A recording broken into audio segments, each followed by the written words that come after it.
It's that time of year again here at the Star in Frisco. It's OTA time for the Cowboys. And this week, we give you a behind-the-scenes look at organized team activities. Have the Cowboys cornered the market on big DBs? There are no fair catches when we kick off the Blitz. Next.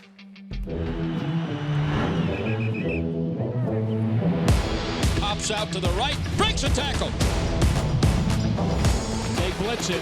Prescott throws it down the right side for Lamb. Caught it! Wentz gets rid of it over the middle. It's intercepted. Back to throw. Rush. Sacked by Parsons. Heaves it deep down the left side for Gallup. He's got it. Touchdown!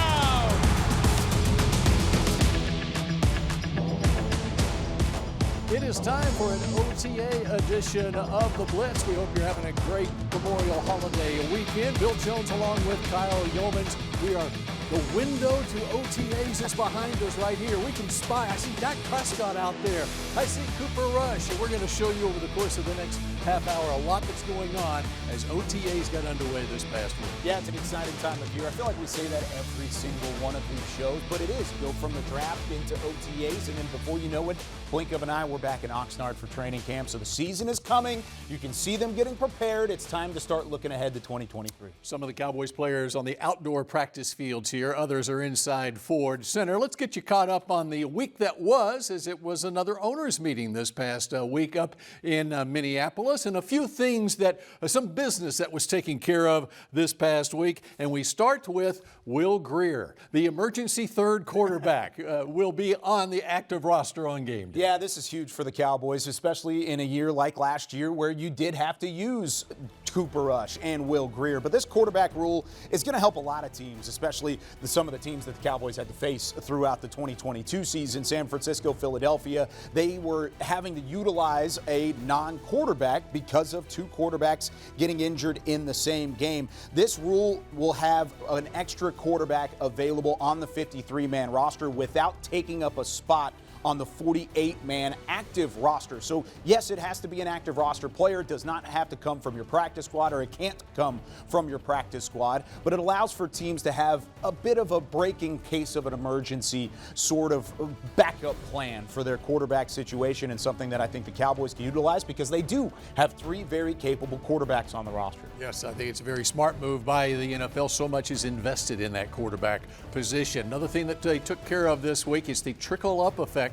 College football to the NFL. It's the new fair catch rule, as players can now fair catch a football inside the 25-yard line, and the ball, it will be treated like a touchback where the ball goes out to the 25. Yeah, and the fact that it's going out to the 25 is great because it does allow for offenses to have a bit of success just by fair catching and keeping players safe. That's what this rule is about. It's about player safety. You don't want the full collision, the full contact. Of course, the kickoff is indeed one of the most dangerous plays in the entire sport. Concussions, injuries, all sorts of things can come into play whenever a kickoff is full-fledged. And you've seen other leagues talking about it. The USFL, the XFL have looked at innovative new ways to try and utilize the kickoff. I think this is the best way to have both the traditional view of it and also the safety view of it for the NFL. It was interesting to hear some of the special teams coaches talk about it, though, as they don't seem to be in favor of it. What effect will it have? Will there be more squib kicks? We shall see once the season gets going. And how about flexing on Thursday night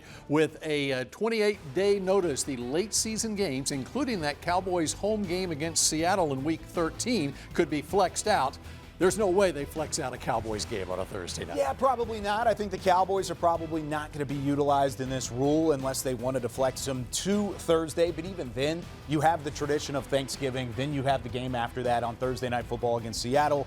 Then it would have to be one of the next 3 or 4 games to be flexed back down into a Thursday. I don't see that happening. That would be a little of an unfair advantage through teams across the league. This is probably the most controversial rule. I know you said special teams coaches don't love the kickoff rule, but from a fan base standpoint, I think NFL fans are very mixed on whether or not they like the Thursday Night Football flex. Either way, it's a chance to showcase some players in primetime ability and especially showcase the best games. I'm always in favor of that. You just got to do it the right way, especially since you're moving up schedules so significantly. That's why they gave the 28-day window in order to have a little bit of warning for these teams to prepare. All right, we're just getting started on this edition of the Blitz. We're going to take you to the practice field when we come back, and OTAs here. And how about sorting out the offensive line on this Cowboys team when we come back? The Dallas Cowboys Blitz, presented by Blockchain.com, is also brought to you by AT&T, official partner of the Dallas Cowboys, and by Blockchain.com. Make your crypto play today.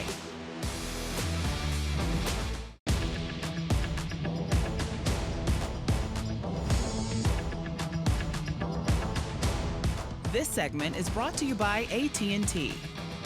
I like the fact that, the versatility that we have, and I think if, we all want to line up and play 5 guys for, 20 games. I think that, the reality of having continuity in your offensive line directly reflects, how many your win totals. You look at the history of that, but I think you do have to recognize, that 17 games it's a bit of a stretch. So position flex is critical, so you guys know all the combinations. So you'll see us working all those angles. Mike McCarthy this week talking about the Cowboys offensive line and the need for position flex. Bill Jones with Kyle Youmans here. Familiar faces on this Cowboys offensive line. There is a new offensive line coach, though, this year in Mike Solari, and it's going to be interesting. And I don't know how much we can tell from OTAs right now exactly how it's going to sort out once the regular season hits, because Terrence Steele, of course, coming off injury. Tyron Smith always is getting himself ready to go for the regular season. But they do have some things to work with on that offensive line. I think that's the biggest thing, is you have options, and that's what he was talking about with this position flex, because you do have players like Tyler Smith that can play inside and outside, even Awesome Richards that came into play most recently. He's going to come in and play a huge factor for this Cowboys team, both on the tackle spot and at the guard spot. So even if you don't see it in OTAs, you can expect to see that whenever training camp comes around. And I think for the most part, you will have a good look once Oxnard is here. But until then, I think you're going to see mixing and matching, and it's mostly going to get players comfortable with each of those positions before they actually really put them in those situations to succeed and to move forward with that position flex on the offensive line. And, of course, we look at that left guard spot. Connor McGovern, of course, signed his big free agent deal with the Buffalo Bills this offseason. But let's look at tackle a little bit, because Terrence Steele, coming off that late season ACL injury, it probably won't be until training camp before we really know where he is as far as getting ready for the start of the season. And that's part of the reason you won't know what your exact combinations will look like until training camp, because you need Terrence Steele out there to really get a great look at it. Because if you're not having Terrence Steele in the mix, you're not getting an accurate look of what your offensive line will look like. You've seen it in the past with Tyron Smith. If he's going through an offseason where he's been injured and he's been held out of practices, you don't get an accurate look, because Josh Ball is not going to be your starting tackle. Matt Waletzko will probably not be your starting tackle unless an injury happens in front of him. So, yes, you need Terrence Steele to get back into the fold. You have some depth there at the position with the addition of Richards. You have Waletzko coming back from injury as well. It's that guard spot that really has fans concerned, and really, I think, has this coaching staff's mindset going into OTA. And speaking of coaching staff, speaking to this offense, of course, there's a new play caller this year. It's the head coach, Mike McCarthy. Brian Schottenheimer is the offensive coordinator. Scott Tolzien, the quarterback's coach. How does it affect things as far as Dak is concerned? Well, they say that Dak is still using his language. Mike McCarthy said it in his OTA opening press conference that we are still using Dak's language. And if that's the case, it's not only making things easier for Dak Prescott, but it's making things easier for the rest of the offense, and especially that offensive line. You think about the cadences. You think about the rhythm that you get into from an offensive standpoint. A lot of that comes from the language and the diction from your quarterback, and that's where it starts. So the fact that they're not changing a whole lot from a language standpoint for Dak Prescott behind center, I think it helps this offense continue their momentum and continue to move forward even with a new play caller. And it makes sense. These coaches have been here before. Even Schottenheimer was an analyst on the coaching staff last season. All right, when we continue here on the Blitz, we turn our attention to the defensive side of the football. And oh, those cornerbacks, one of the best position battles perhaps in training camp when we come back. This segment was brought to you by AT&T.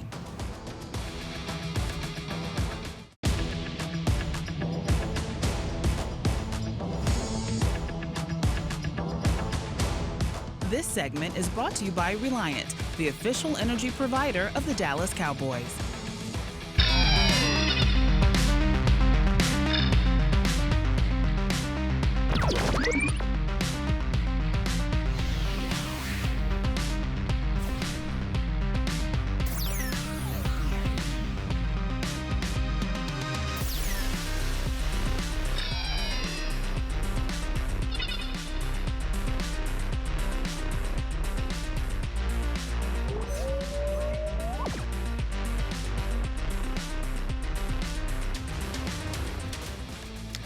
The Blitz continues now. Bill Jones along with Kyle Youmans as we are taking a look at organized team activities, and we're looking at the defensive side of the football. And I think these defensive coaches have to love that cornerback depth chart, especially the size of them. And there's some skins on the wall as well when you look at the fact that they traded for Stephon Gilmore, who has 29 career picks. That's 6th among active players in the league. Pair him with Trayvon Diggs, and that's a pretty good starting pair right there. Yeah, it's been a long time since the Cowboys have seen a 1-2 cornerback duo that has been that experienced and this talented at the top half of their cornerback depth chart. Now, Stephon Gilmore has 4 of those 29 interceptions over the last 2 years. He's had 2 in each season. He's still on the back half of his career.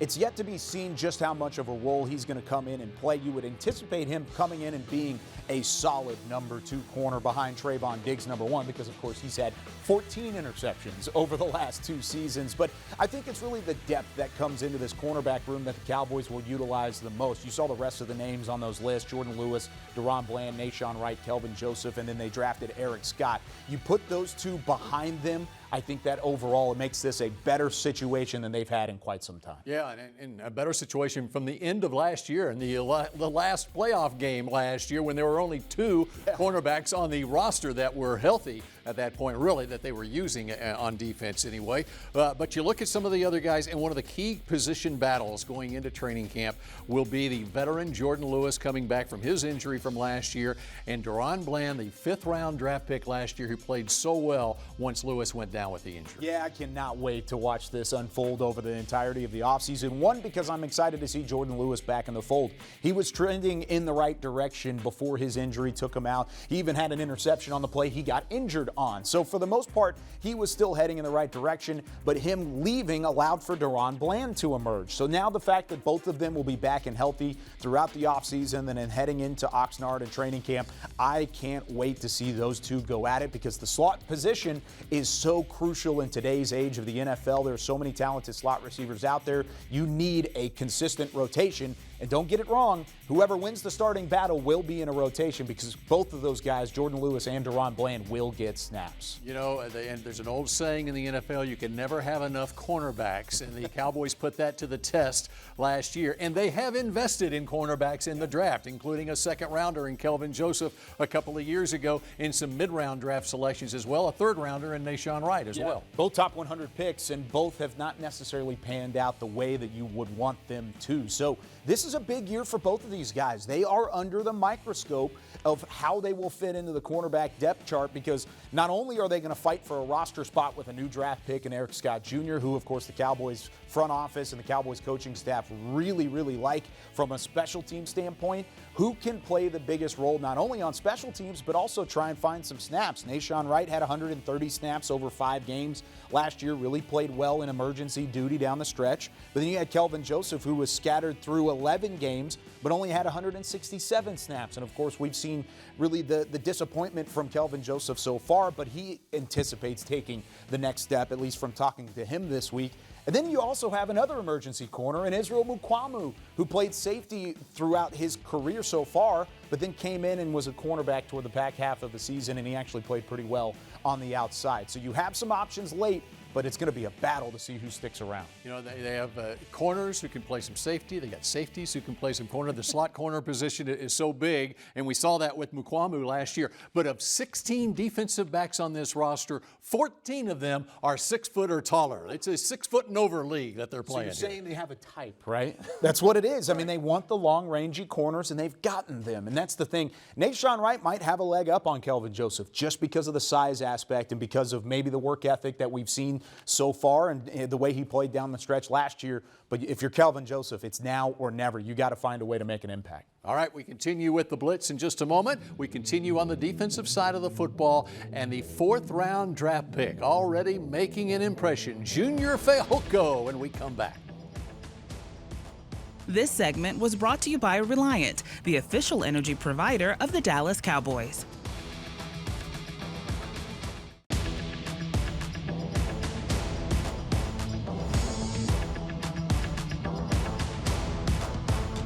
Head to Miller Lighthouse at AT&T Stadium for the Dallas Cowboys Tacos and Tunes Festival, presented by Miller Lite, rescheduled to Saturday, June 3rd from 3 to 8 p.m.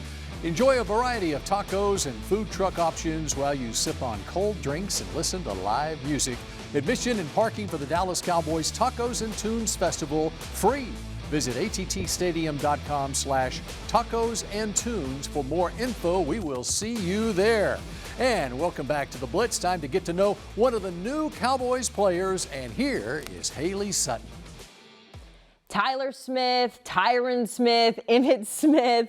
Clearly the Dallas Cowboys have a type when it comes to players in this franchise. And going into the new season, there's 2 more players who share a last name, but they don't share any relation. Let me introduce you to Viliami Fehoko. Viliami Jr. Fehoko. I imagine the energy from being drafted has kind of waned, and now you're here in the building. Just how's that adjustment been for you? It's great. It's a blessing to be here. Just before the draft and even after the draft, I was just tired of waiting. So I'm finally in the building, going through meetings, ready to hit the ground running. All right, I'm going to ask you maybe a silly question, but Cowboys Nation is curious. I'm curious. Do you have any relation to Simi Fehoko? No, I don't. I get that question about 5 to 10 times a day. But I guess what I do now, we're brothers now, so. You are, though, related to Vita Vea, correct? Yes, ma'am. Tell me a little bit about that relationship and how he's kind of helped you in this process. So we kind of grew up down the street from each other back in the Bay Area. We used to go swimming at his house and stuff. So just seeing him, progress as the man he is today, he's the standard for not just me, but the Polynesian culture, and, he set a high standard for us. Let's talk a little bit about that Polynesian culture, just for Cowboys Nation to understand. Explain a little bit about the culture and why it's so important for you guys to represent that both on and off the field. Yeah, I feel like Polynesian culture, the best thing about it is the culture and just how tight everybody is.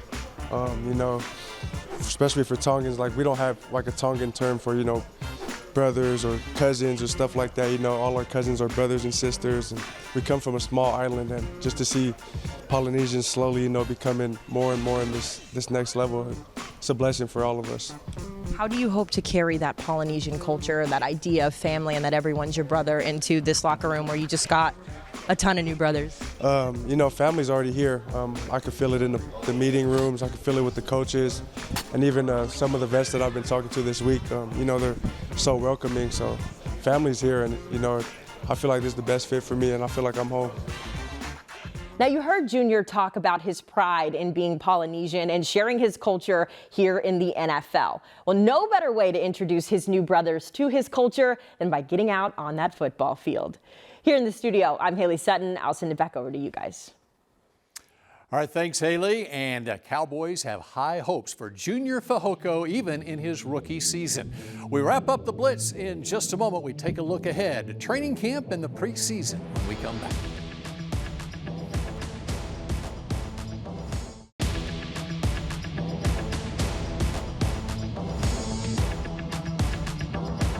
The Dallas Cowboys Blitz, presented by Blockchain.com, was also brought to you by AT&T, official partner of the Dallas Cowboys, and by Blockchain.com. Make your crypto play today. Guess what? Training camp is less than 2 months away, and here is your preseason schedule. The dates have now been set. At home against Jacksonville, a 4 o'clock kickoff on Saturday, August 12th, and a road trip to Seattle, Saturday, August 19th, 9 o'clock Dallas time. and close out the preseason against those Las Vegas Raiders on Saturday night, August 26th. And we've got minicamp coming up here just over a week from now. Yeah, it's moving along, really. And like you said, before you know it, we'll be in Oxnard, and before you know it, we'll be kicking off in Jacksonville or against Jacksonville, and then going up to a Saturday in Seattle. We'll get to see the 12th man, and thank goodness we don't have to see him in the regular season. Seattle comes back to AT&T Stadium in the regular season. It's really a good time because now you get to see the fruits of the labor of a good offseason for the Cowboys. You added Brandon Cooks, you added Stephon Gilmore, some veteran presence, but then you go out and you make some draft picks that you hope are going to make an impact. This is where you start finally seeing those puzzle pieces fall in together, and I think minicamp's going to play a big role in that. Take a little bit of a breather and then hit the ground running in Oxnard. Got OTAs continuing this week and then minicamp the next week. We'll be back to preview that next week on The Blitz. Thanks for joining us for another edition of The Blitz.